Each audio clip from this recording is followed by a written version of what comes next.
Hello everyone, it's Ed with Brain MTG, and today we're going to discuss how I got started, what I like to call low-end theory. Let's talk about it. I have come here to chew bubblegum and kick ass, and I'm all out of bubblegum. So recently, I was having a discussion with a patron. We were talking about buyouts in the recent one and where we see them going in the future. And one of the things that he mentioned was, do I believe that the dark and maybe comments from legends and stuff like this is going to be valuable? Because the reasoning here is because the dark and cards that no one played from legends like commons and stuff, people didn't care about them, so they just tossed them aside. And so at this point, there aren't many surviving high grade, high quality uh, copies. Attrition. That's what they call it. That's the word for it. So over time, it's assumed that a lot of these copies get played, through shuffling or whatever, or just moving around, natural disasters, anything like that. That cards will get destroyed. Not just destroyed, but the condition will ratchet down also. And so that's the natural attrition of things. I mean, yeah, there's also natural disasters. People, houses burn down, they flood out, all types of crazy things. So low end theory is like, because no one cared about it in the beginning, they weren't taken care of. So to have the high quality copies of that now is like having, maybe, I'm not saying this is true, but like the idea is that it's comparable to a card that everyone knew was rare and they saved. And so thus is in higher quality condition, most of the copies. Okay. This has to do with conditional rarity also. So let me explain conditional rarity here. I'm actually going to use a coin, a specific date, 1884 S Morgan dollars. I'll put the chart up here. You can see that at the MS 60 point, it jumps in price and it starts to get dramatic, right? For that quality and above. That's because for this year, there wasn't a lot minted in the first place, which is like Legends or the Dark compared to modern sets, right?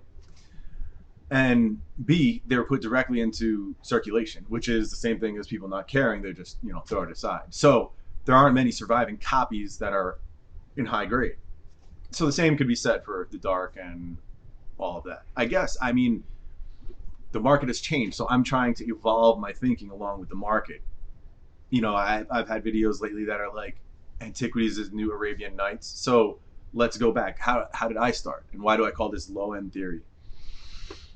I started by opening up Arabian Nights and Antiquities packs.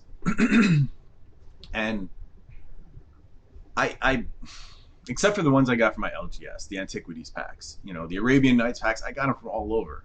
I bought them under the assumption that the packs were already searched. I bought them with the idea that I would grade the cards inside the commons because they were common and no one cared about them when they were made. And so they were tossed aside, not taken care of, not like the rares. So that was my premise. Back then, when I did it with Arabian Nights and Antiquities, it proved to be a mode that actually worked. You know, when you're dealing with the top population cards, the set collectors have to come to you, and when you open up enough packs, eventually you come across some really nice cards. Situation has changed with what's out there and how the grading companies work and the cost for the grading companies and how many copies there are. So the situation is a little bit different.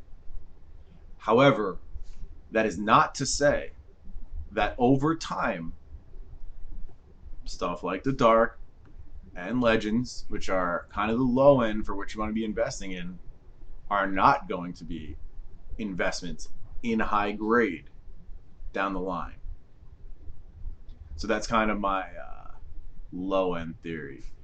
If you're going to be buying any of these cards on TCG Player today, please remember to use my affiliate link in the description. It is free to use and it helps a lot. You just click on it, shop like normal, and thank you very much. Check out my Patreon. Otherwise, have a great day, everybody. That's it, man. Game over, man. Game over. What the fuck are we gonna do now? What are we gonna do? sing a couple of songs, huh? Why don't we try that?